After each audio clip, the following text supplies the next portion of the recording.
صبر ہوتا نہیں، صبر کیا جاتا ہے، اور صبر یہی ہوتا ہے کہ اپنے اندر مچتے ہر طوفان کو خود میں تھام کے اس کے ختم ہونے کا انتظار کرنا، یہ ہوتا ہے صبر۔ اپنی شدتوں کو خود میں اس طرح قید کر لینا کہ معاملہ صرف اللہ کا رہ جائے، یہ ہوتا ہے صبر۔ خوف خدا ایک ایسا چراغ ہے جس میں نیکی اور بدی صاف نظر آنے لگتی ہیں۔ اگر معجزے نہ ہوتے تو اللہ تمہیں دعا مانگنا سکھاتا ہی کیوں؟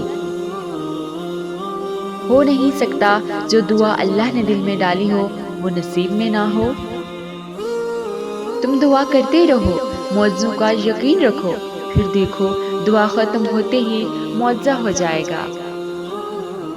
جب وہ اللہ رات کے آخری پہر تمہیں ملاقات کے لیے بلاتا ہے تب وہ تمہیں اپنے در سے خالی ہاتھ نہیں لوٹاتا۔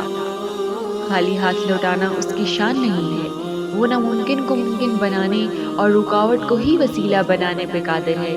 تم اس پر مکمل یقین رکھ کر تو دیکھو، وہ خالی ہاتھ نہیں لوٹانے والا۔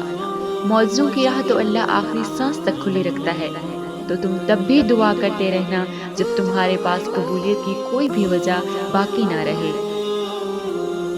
کیونکہ بے بس تم ہو، وہ تو پل میں نصیبوں کو بدلنے والا ہے۔